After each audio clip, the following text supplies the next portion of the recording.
Ladies and gentlemen, the captain has turned on the fasten seatbelt sign.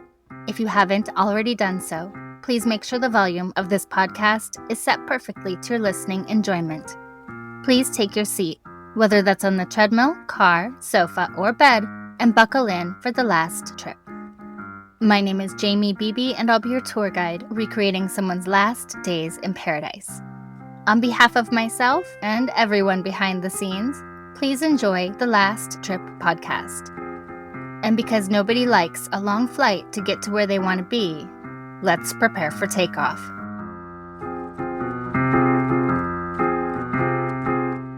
In November 2018, a young man vanished into the gray sea night, stepping across the forbidden line that separated two worlds. His name was John Allen Chau, 26 years old, an American with a quiet resolve, a missionary's conviction burning in his chest.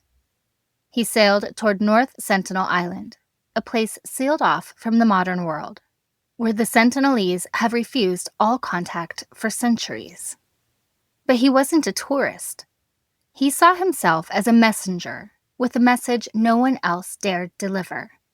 He carried in his pack a waterproof Bible, gifts, hopes, and a deep certainty that he would either be welcomed or die trying. What followed is part tragedy, part mystery. The fishermen who dropped him off claimed they saw islanders dragging a body across the sand and a burial at dusk. But exactly what happened in the hours between his arrival and his death, no one knows. His body was never recovered. Was he a martyr, a fool, a man haunted by divine urgency? Or someone who crossed the ultimate boundary between the known and the unknowable and paid the price?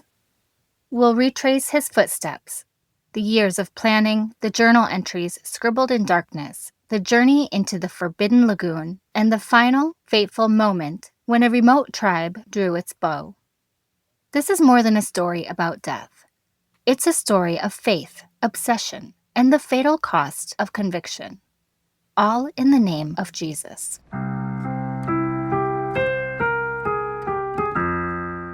Before we can understand what happened to John, we have to understand the world he was walking into. North Sentinel Island isn't just remote, it's practically sealed off from time itself.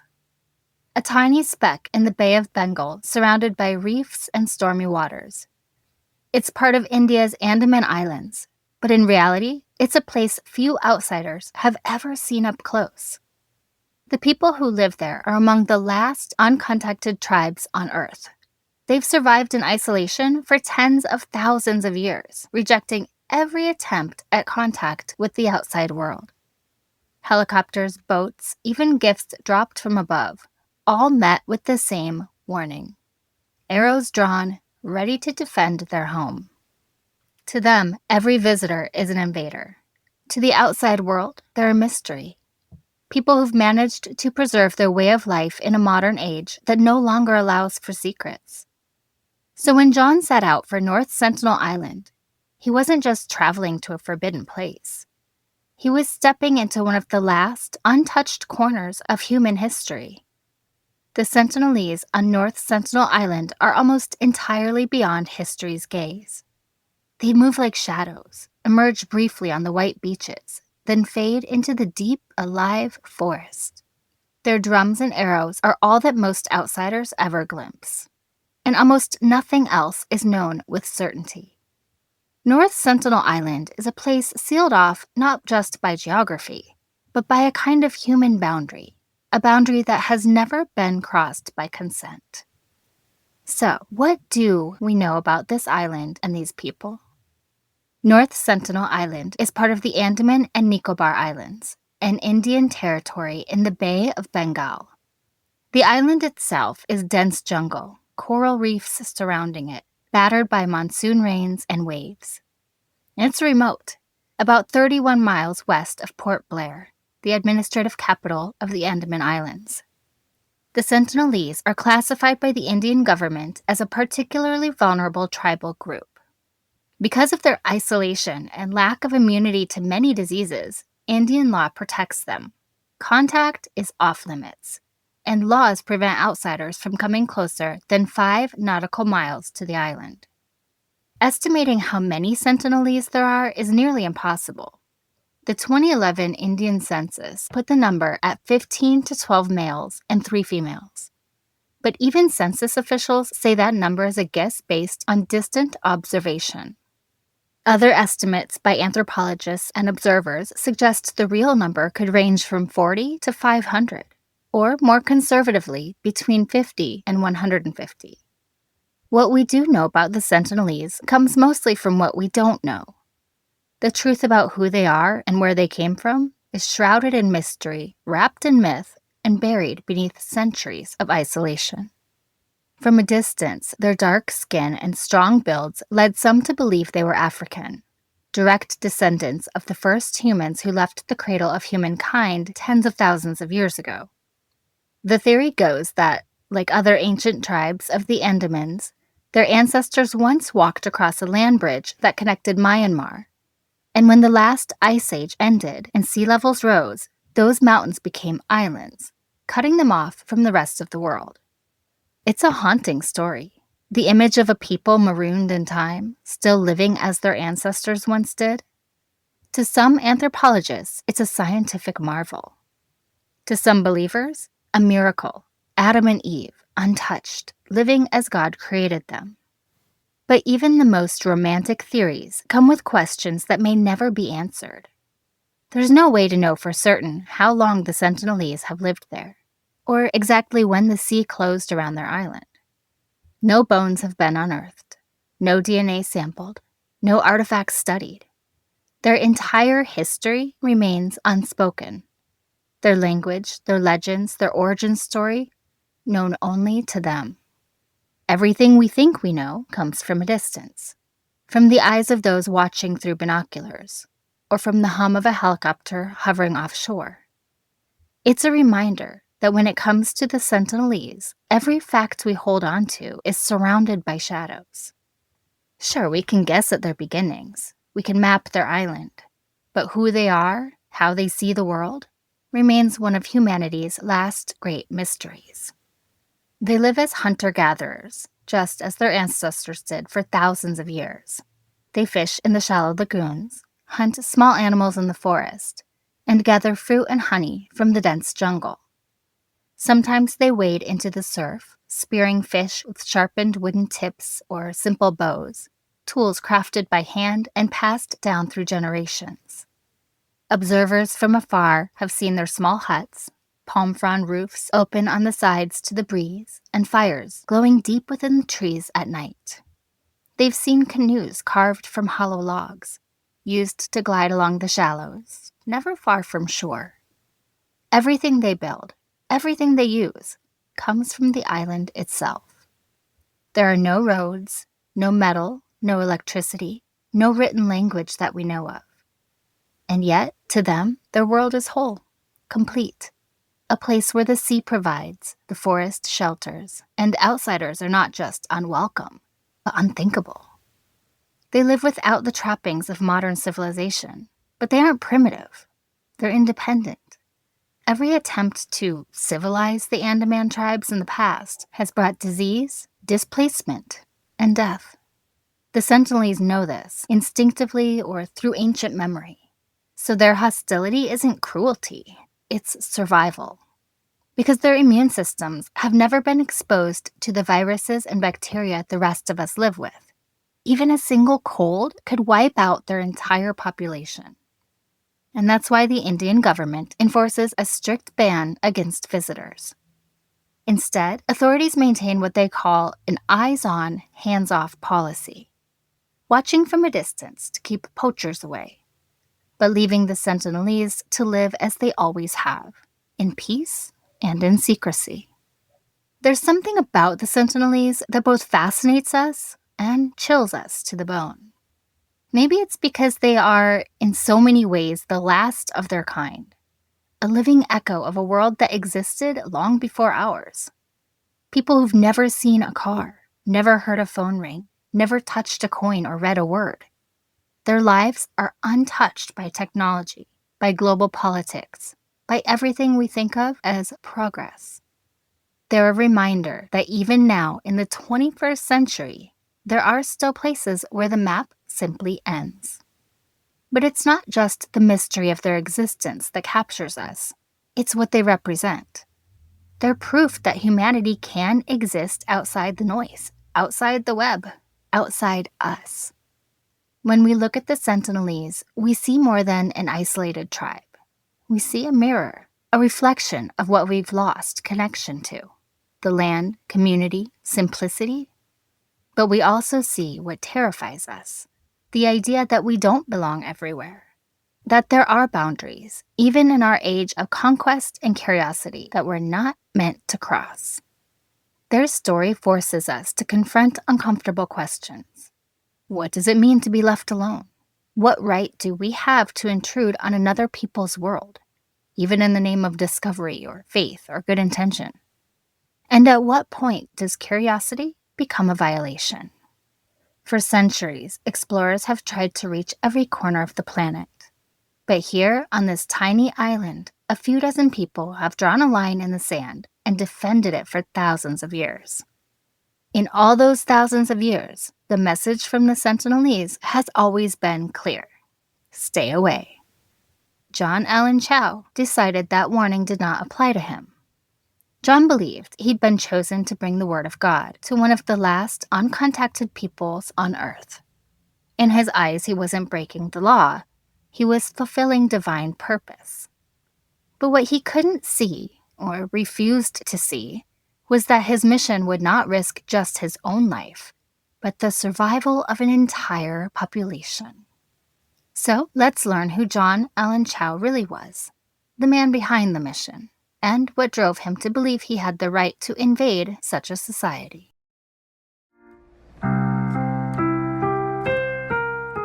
John was born on December 18, 1991, in Scottsboro, Alabama, the youngest of 3 children in a family whose roots traced across continents and convictions.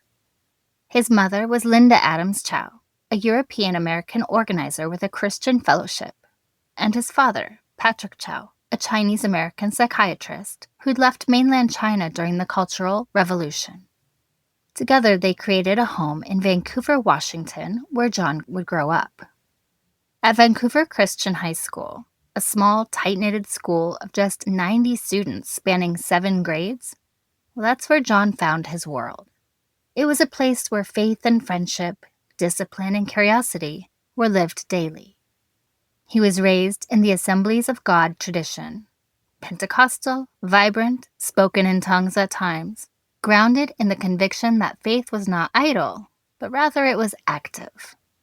From childhood onward, his 2 passions burned side by side in him. One was the wilderness of the outdoors, hiking rugged trails, camping beneath the stars, devouring survival stories like Hatchet by Gary Paulson, about a boy forced to live off the land in the Alaskan wilderness. The other was the call of Jesus Christ, immediate, personal, and urgent. He came to count explorers and missionaries as heroes. The naturalist John Muir, the missionary explorer David Livingstone, the Christian adventurer Bruce Olson.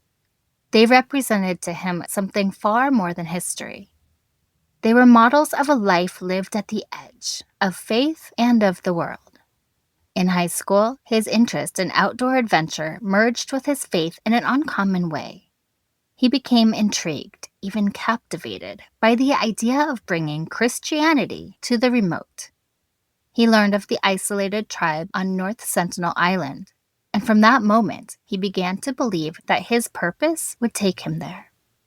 And John was, by nearly every account, a high achiever. In the Royal Rangers, a Pentecostal scouting-style organization, he earned the Gold Medal of Achievement, a rank comparable to Eagle Scout. One requirement was reading or listening to the entire Bible. He threw himself into clubs, charities, extracurriculars. He loved hiking, camping, travel, and was meticulous in documenting his explorations on social media. On Facebook and Instagram, you can trace a young man who believed the wilderness was his classroom, and that each mountain, each river, each trail was a sermon in motion. When he went to college, he chose Oral Roberts University in Tulsa, Oklahoma. At ORU, he managed the university's soccer team and graduated cum laude in 2014 with a Bachelor of Science in Exercise Science. The university itself was deeply immersed in evangelical culture. No smoking, no drinking, no swearing, no sexual relations outside heterosexual marriage. John absorbed this environment wholeheartedly. His missionary trips began in earnest. Mexico in high school in 2008.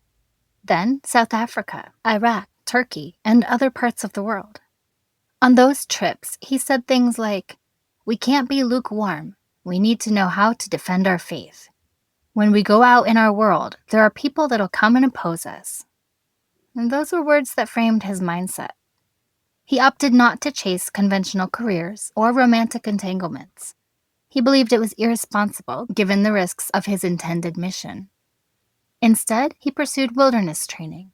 He did the National Outdoor Leadership School course, trained as an EMT, spent summers working as a ranger and emergency nurse in places like Whiskeytown National Recreation Area in California. Living alone in a small cabin, he crafted his life state for what he believed was coming. His social media reveals a rugged man, fit and purposeful, hiking steep trails, paddling remote waters, and capturing vivid photographs of nature. He was even approached by a beef jerky company as an influencer, a hint at his social media pull. But still, his gaze was fixed forward, to the unreached, the remote, the last place on Earth. His preparations grew more specific. He first traveled to the Andaman Islands in 2015 and 2016, though not yet North Sentinel Island itself.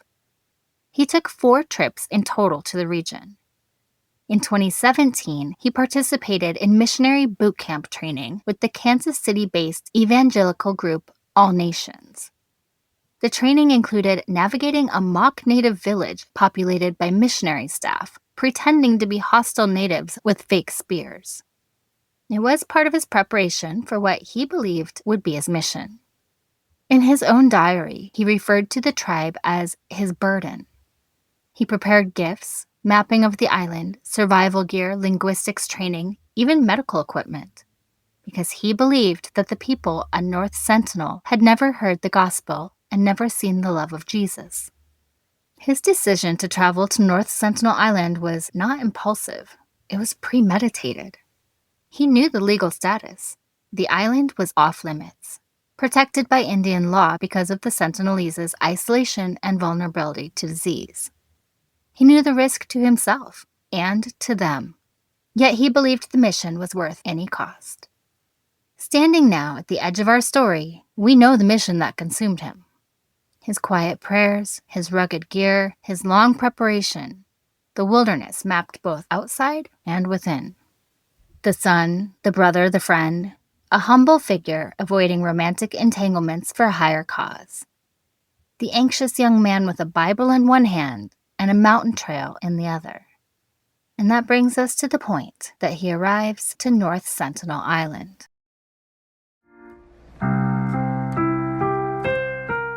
In October 2018, John stood on the edge of his calling. He traveled to the Andaman and Nicobar Islands on a tourist visa and established his base in Port Blair. From this place of relative modernity, internet cafes, government offices, luggage racks, and ferry docks, he prepared his route into nearly absolute isolation. Now, he never asked for permission for the end destination. He just chose it. In Port Blair, he assembled what he called his initial contact kit. Picture cards to communicate without a shared language, bandages, and dental forceps for removing the kinds of injuries he anticipated, which were arrows or spears, and gifts for the tribe, tweezers, scissors, cord, safety pins, fish hooks. He believed these simple implements, unfamiliar to the Sentinelese, might break the ice and perhaps show goodwill rather than confrontation. In an act to protect the people he planned to reach, the tribe whose very genetic makeup had never been exposed to modern diseases, John entered a self-imposed quarantine. For 11 days, he avoided direct sunlight, lived indoors, exercised, prayed, read missionary biographies such as The Lives of the Three Mrs. Judsons, which is a 19th century Christian account. He believed that if he carried no containment, no unseen virus or bacteria, he would reduce the risk to them. Late in the night of November 14th, he and a couple of Christian fishermen, the only men willing to ferry him, though aware of the risks, set out under the cover of darkness. They slipped quietly away, avoiding the Indian Coast Guard vessels. The sea around them flickered with bioluminescent plankton, trailing light like ghostly paths as the skiff cut through the water. John later wrote that fish jumped around them like darting mermaids. They anchored near North Sentinel Island in the pitch black. The world of the island seemed still and impenetrable at that hour. The next morning, November 15th, John made his first approach. He told the fishermen to stay 500 to 700 meters from shore. Then, stripping down to his underwear, believing that less clothing might make him seem more vulnerable and less threatening, more human to the unknown watchers, he paddled a kayak toward the beach, carrying his waterproof Bible. He saw what looked like huts, dugout canoes resting in the sand. As he drew nearer, a group of Sentinelese emerged. Faces painted yellow, bodies fit, languages spoken in high-pitched sounds, movement rapid and guarded. He called out, "My name is John. I love you, and Jesus loves you." The greeting hung in the air.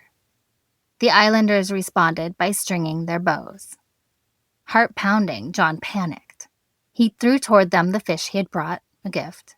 Then, according to his diary, turned and paddled like he never had in his life. But he didn't stop. Later that same day, he returned. This time, he landed on the beach. He laid out more gifts and approached the hut from earlier, staying just beyond the arrow range. A half-dozen Sentinelese emerged, whooping and shouting. He tried to mimic their words, but they burst out laughing. He believed they were insulting him. He concluded they must be saying bad words. He sang worship songs, preached from Genesis. And for a moment, the tension seemed to ease. Then, a boy shot an arrow. The arrow struck his waterproof Bible, piercing the faith he carried in his hand. He pulled it out, handed it back to the boy, and retreated.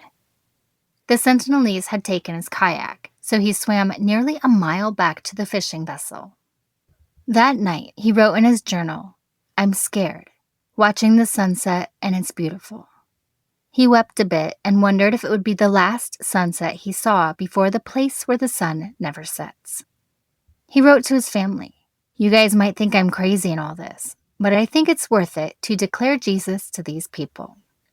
He asked God, "Is this Satan's last stronghold, a place where none have heard or even had a chance to hear your name?" Undeterred, he prepared for the next attempt, going alone, away from the boat, believing that appearing without a vessel might make less threat. And he accepted the possibility of dying. He wrote, "I think I could be more useful alive, but to you, God, I give all the glory of whatever happens." He asked forgiveness for any of the people on this island who try to kill him, especially if they succeed. Shortly after dawn on November 16th, the last day he was seen alive, John requested the fishermen drop him off alone. The decision was intentional. He instructed them to leave.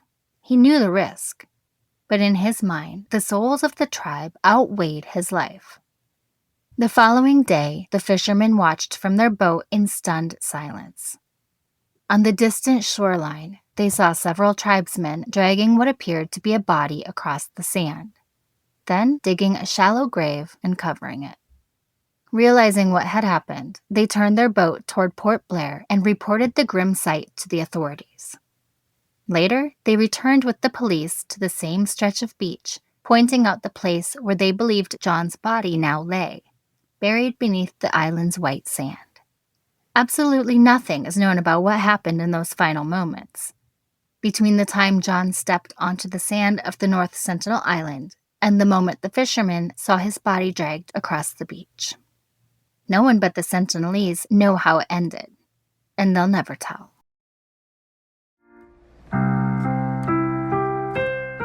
When the fishermen returned to Port Blair, they carried with them not just the weight of what they had witnessed, but also John's waterproof diary, the last record of his thoughts and fears, his faith and determination. They handed it to a local friend of John's, a fellow Christian preacher living in the capital.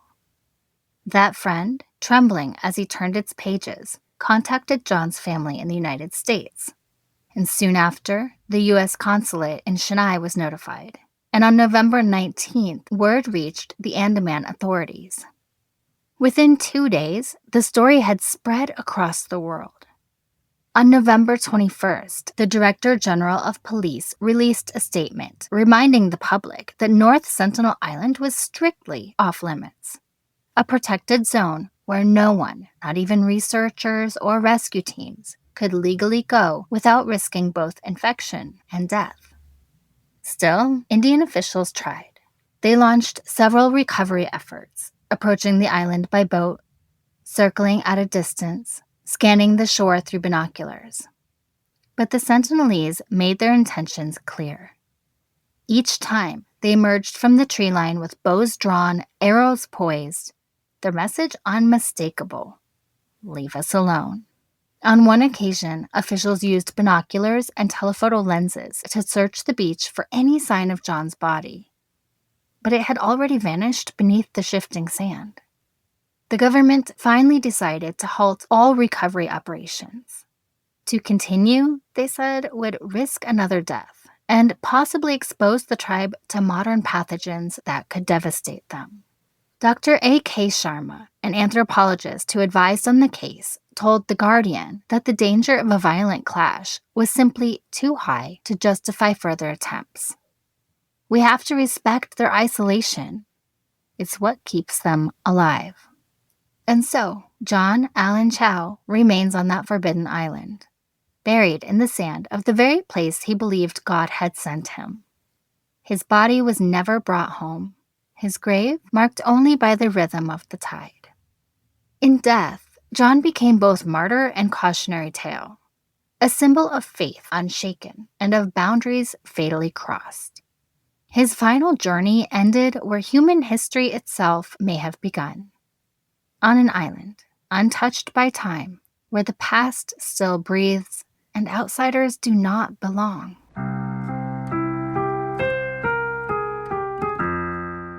So, who's to blame?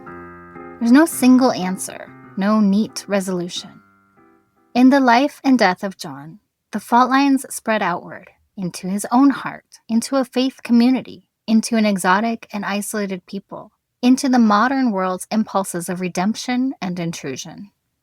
On one level, John himself stands at the center. He chose to go. He knowingly breached the forbidden buffer zone surrounding the Sentinelese people's territory. He acknowledged the risks of disease, of collision, of death. He wrote in his journal that if he died, the glory still belonged to God. He accepted the possibility. His mission was essential in his own reckoning, his vision permanent. And yet, in making that choice, he stepped across a boundary that was neither mutual nor sanctioned. Then there's the tribe, the Sentinelese. The islanders are not innocent in the sense of being blameless ghosts, but they did not ask for contact. They've made it clear their wish to be left alone. To intrude on them is to trespass into a world guarded as fiercely as the sea around it. For them, John's arrival was not a gift, perhaps not even an offer, but an act of intrusion, with all the danger that implies. Is John's religion to blame? Evangelical faith, its zeal for the unreached? They carry with it ideas of obligation, of sacred commission, of sacrifice. John believed he was fulfilling the Great Commission. Less visible, perhaps, is the burden it placed on him, and the weight of the doctrine that spurred him onward. Was faith the flame that lifted him, or the fire that consumed him? And what of the missionary network? The organization that trained him, sent him, commended his decision. All Nations International celebrated John's life, calling him a martyr. They emphasized his preparation, his love, his gifts.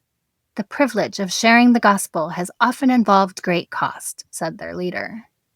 And yet critics noted how All Nations International framed him not only as courageous, but expected to give his life. The missionary community thus enters as part of the responsibility, not only in what they did, but how they framed and glorified the act. Consider also the voice of Survival International, which criticized John's journey not just for its danger to him, but for the far greater risk posed to all the Sentinelese people. They warned that the isolated tribe lacked immunity to outside pathogens. Even if John survived, the arrival of disease could extinguish an entire culture. They declared that this tragedy should never have been allowed to happen. In their view, the moral fault lay not in an isolated individual act, but in failing systems of protection, the laws, the governments, the international safeguards that might have prevented the encounter. And John's father offered his own indictment. He blamed the missionary community for implanting his son in extreme Christianity and pushing him to an end he sensed as inevitable. He said, "John is gone because the Western ideology overpowered my influence." The man who raised a young son to love God and creation now saw him lost to a version of faith that asked too much. There's also the question of the state machine, the Indian government, its buffer zone policy, its enforcement of a hands-off, eyes-on regime toward the Sentinelese. Some scholars pointed out that legal charges of murder in John's case were problematic, given the absence of objective facts about the community and their rights, rather that the tragedy should serve as a warning to strengthen the protection regime to prevent further exploitation and misunderstanding. So in the end, blame is not a single arrow. It fractures into many shards. The idealism of one young man, the doctrine that sent him, the organization that equipped him, the vulnerable people he sought to reach, and the protective systems that failed to contain the consequences. In some quarters, the verdict has been harsh. "John is not a martyr," said one exasperated social media voice. "Just a dumb American who thought the tribals needed Jesus when the tribals already lived in harmony with God and nature for years without outside interference." Others choose a softer view. He was sincere, passionate, and tragically misled. His family, in a brief Instagram post, asked the world to remember him not only as a crusader, but as a beloved son, brother, uncle, and friend who loved God, life, helping those in need, and had nothing but love for the Sentinelese people. And so we circle the question again. What exactly went wrong? Was it the ambition that reached too far? The faith that bypassed consent? The culture that believed advance meant intrusion? The state that allowed it? Or the man who believed he was invited when the invitation was never given? We'll never have just one answer. But this story holds within it a lesson. That the impulse to save can touch the impulse to dominate. That what seems service to one may look like an invasion to another. And that in our desire to help, we must first ask if we have consent, and if the cost is worth the cause.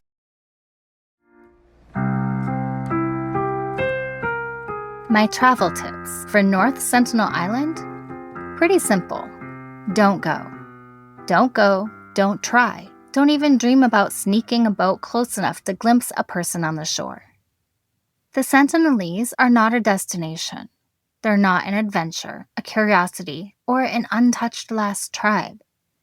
They're sovereign people who have spoken their will louder than any words. They want to be left alone.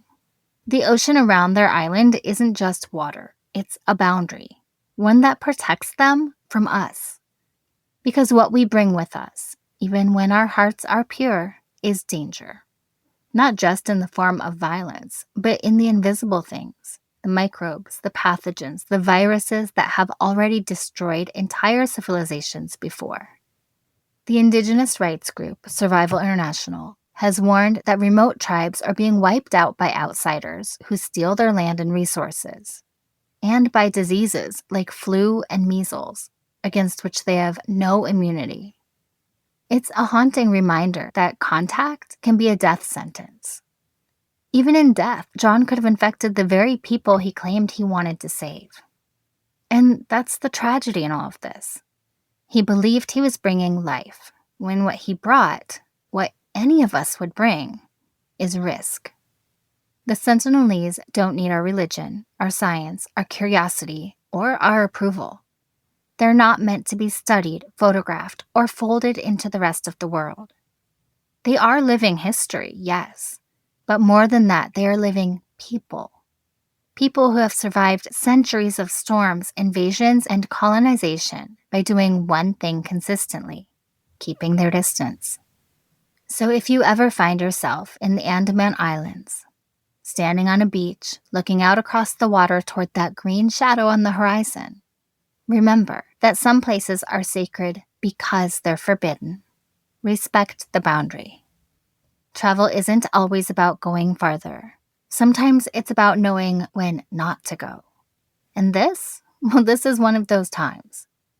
And remember, wherever you travel, learn the laws, respect the local cultures, protect what's sacred. Don't assume that access equals entitlement, because adventure means nothing if it erases what makes a place unique. So my travel tip for North Sentinel Island stands. Don't go. Don't disturb. Don't romanticize. Just let them live exactly as they always have.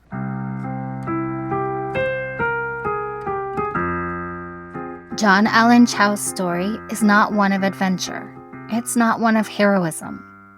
It's a story of faith colliding with the boundaries of a world that should have been left untouched. When we strip away the headlines, the words missionary, martyr, tribe, isolation, what's left is a man who believed he was doing good. A man whose conviction outweighed his caution. A man who thought he was bringing salvation, but instead brought tragedy. It's easy to dismiss John as naive, arrogant, even foolish. But it's more complicated than that. He was human, deeply flawed, deeply faithful, and shaped by a system that told him his beliefs were more important than another culture's survival. And that conviction, when untempered by humility or respect, can be very dangerous. The Sentinelese didn't kill John because they were savage. They defended their home because they've always had to. For tens of thousands of years, they've resisted the tides of colonization, disease, and exploitation. And their message remains unchanged, spoken through silence, through arrows, through distance. Leave us alone. And maybe that's the hardest thing for humanity to do, to leave something truly untouched, to see something wild and ancient and not try to own it, document it, or convert it. John's death should not be remembered as a failure of courage, but as a failure to listen. Because some places are not meant to be reached. Some people are not meant to be saved. They already are, in their own way, in their own world. If there's a lesson here, it's this. Wherever we travel, whether across oceans or across cultures, we owe it to the world and to ourselves to tread lightly, to seek understanding before action, to respect before reaching. So take this as a call to action. Not to go farther, but to go wiser. Protect what's sacred, honor what's different, and never mistake curiosity for permission. Because some places are not meant to be found.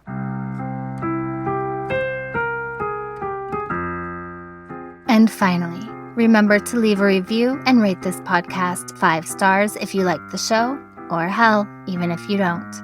But either way, feel free to let me know what you think.